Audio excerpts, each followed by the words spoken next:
Well, it's Friday. We're glad you're here. You have gotten through another week. So let's ask an interesting question. Why in the world would you want to fish for men? Peter was a professional fisherman. He got the metaphor. He understood what Jesus was saying. But what would be the issue or the prompting to the drive to go catch other men? What would Peter want to do that? Here's why.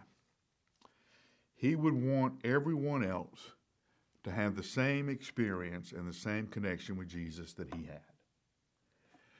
The encounter with Jesus had changed his life so profoundly, he wanted everybody to have that. One of the things that happens when you become a Christian is you want everybody to know about this, so you tell all your friends. Sadly, as we grow and as we continue to follow, we lose that initial excitement. We lose that initial joy from what it was like to be forgiven and what it was like to be brought into a life-changing relationship with Christ, that we begin to take it for granted.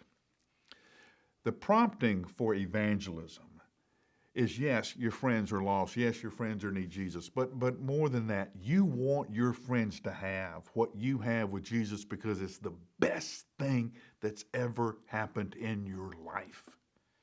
You've never been loved like this. You've never been known like this. You've never been cared for like this. You've never been taught like this. You've never been directed like this. You've never been more sure of your life or your purpose or your meaning or your place. All of that happened when you met Jesus. Why in the world wouldn't you want your friends to have that?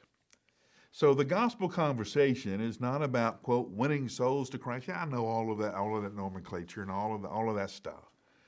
But more than anything, it's you have something that you want your friends to have more than anything else.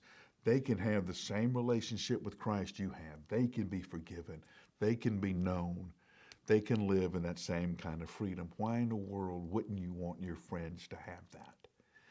So, Peter, let's go fish for men because you're going to want them to have the same thing that you have because you're in relationship with Jesus. That's why we do it. So spend a few minutes today getting in touch again with that first feeling you had when you came to know Christ at the very, very first moment. And then let that drive you to tell your friends what they can have too.